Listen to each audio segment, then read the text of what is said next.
Hi guys, Jamie from Boxing Life and welcome back to the channel. In today's video I'm just going to be doing a post-fight review on the fights, some of the fights of the weekend, which include Bivol and Salamov, Benn, Algieri and Lomachenko, Commey, and those were the three fights I watched. It's impossible to watch everything at times, but I thought I'd give you my quick thoughts. I won't keep you too long with this video, but just kind of give you my overview and how I think they all went. So first up, I'll start off with Bivol and Salamov. And yeah, I think, as always, I think with Dmitry Bivol, he put on the type of performance he usually does. He's a very skilled boxer in terms of using his footwork and punch variation, and he's a very difficult opponent for anyone. And Salamov, was a much bigger guy, you could tell that, and he was just looking to land one on Bivol, and it just didn't really happen for him throughout the whole fight.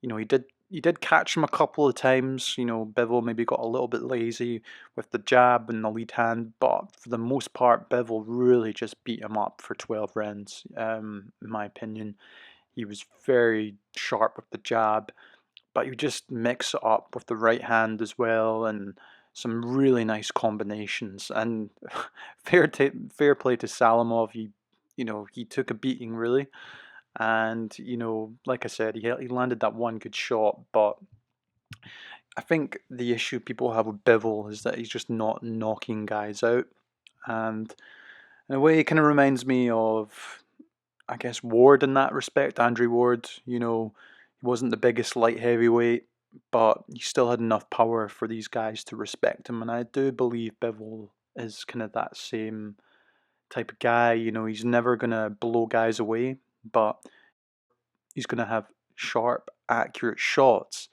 that are going to cause damage and hurt the opponent, and it's going to make them respect him.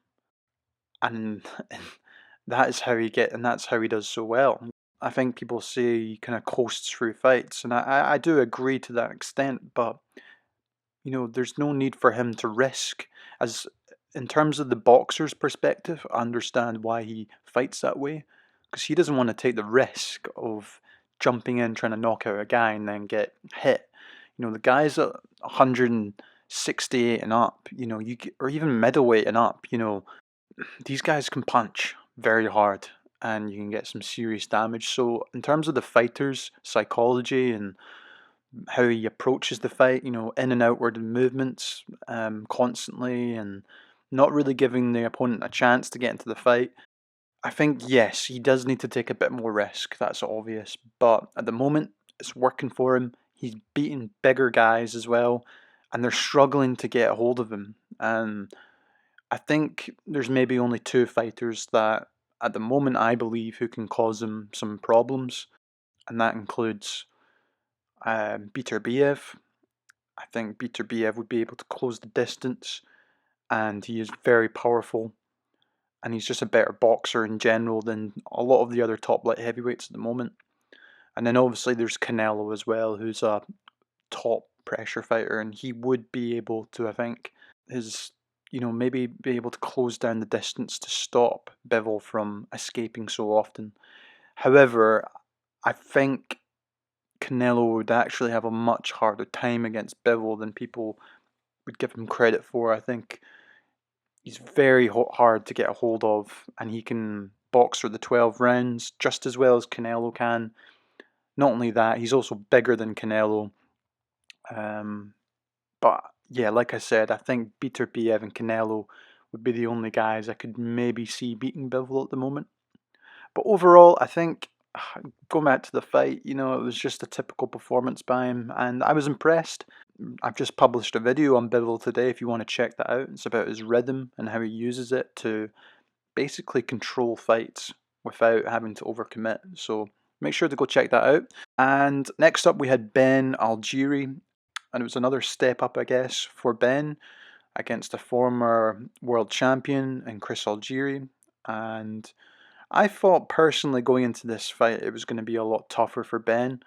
However, I think Benn had made the adjustments again. He looks like he's an improving fighter all the time. I've been following him since his debut back in, I think it was 2016. I think it was in Scotland where I'm from. He had his debut. I'm sure I was there for it. And I've kind of always followed him since, obviously his his father is the, Nigel Benn, who obviously within British boxing anyway, he's a huge name, and that's kind of attached to him, and he's always had this kind of hardened mentality of he needs to prove he's better, or you know he's different to his dad, and I respect that. I really do respect that from Ben, and he does. I think the fact that he's committed himself to the sport, and he looks like he's improving. He's very heavy-handed, but he's always been very heavy-handed. My one thing about him is he is a bit small for welterweight. I think if he was at super lightweight, I think he would be more suited. And I think this is where my issue with him comes. I think he does get caught. And when he's to face the bigger guys at welterweight, the more experienced guys, he might have some problems. So I think it's important for him to move along slowly.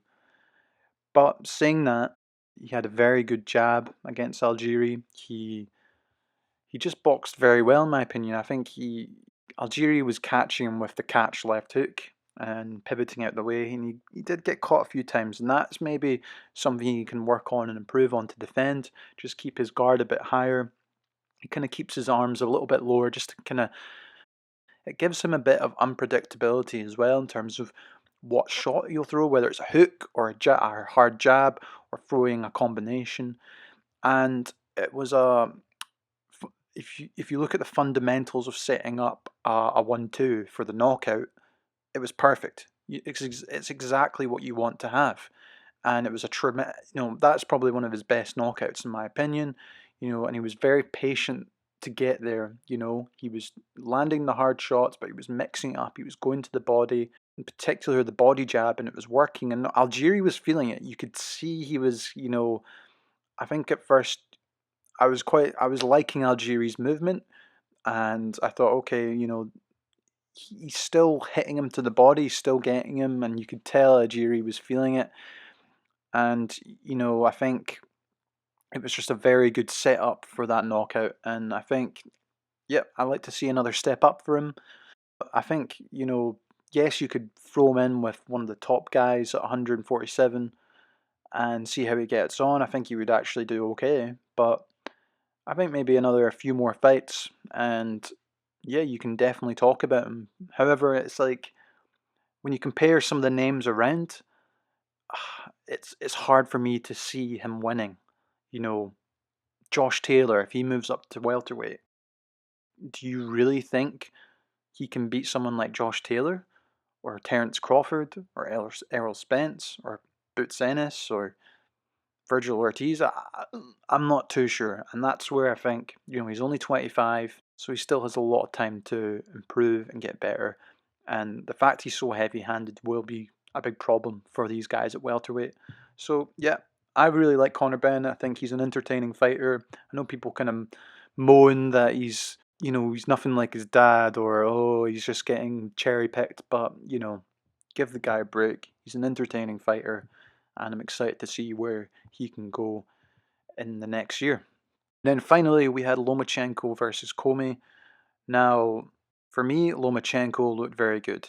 I think he really proved the point on Saturday with that win. He's not the knockout artist. He never really has been. For Lomachenko, he's not a lightweight. He's a featherweight, super featherweight at most. And it was almost the same, for him it's all about volume in terms of the punches that he throws. And that is how he's going to win fights. It's for pressure and volume and getting clean shots with those and overwhelming the guys. He does have power. He knocked Commey down. Commey's compared to Lomachenko, he's a lot bigger. But in terms of skills, Lomachenko Lomachenko is a lot better, and I was very impressed. I think he made a statement. Out of all the performances of the guys around 135, I have to give him. I think he probably had one of the best performances behind Kambosis for his victory. no matter what you think about if Lopez was, not right before the fight, I think Kambosos obviously put on the best performance to get that victory because he was fighting a top guy. Whereas Lomachenko, he just, he pushed the fight, unlike, someone like maybe, whereas, Haney, he just took his time, he just takes his time, just kind of coasts through it, a bit like Bivol in that sense. And then obviously Davis, he got the hand injury, so he had to kind of change his tactics and boxing moves. So maybe you can't really judge Davis too much, but I was just really impressed by the way Lomachenko used his volume and was fighting up in the inside of Commey and just, yeah, he just outclassed him. And I think it'll be interesting to see what happens in that division and who Kambosos will face. I like that fight. I like the Kambosos Lomachenko fight. I think it sells well, and I also think Lomachenko would probably win. I just have a feeling he still has enough to take the belts back. I really do. And that's kind of my thoughts on the weekend, guys. I'd love to hear your opinions. To what was your favorite? And yeah, just give me your thoughts. As always, guys, thanks for watching, and I'll see you in the next one.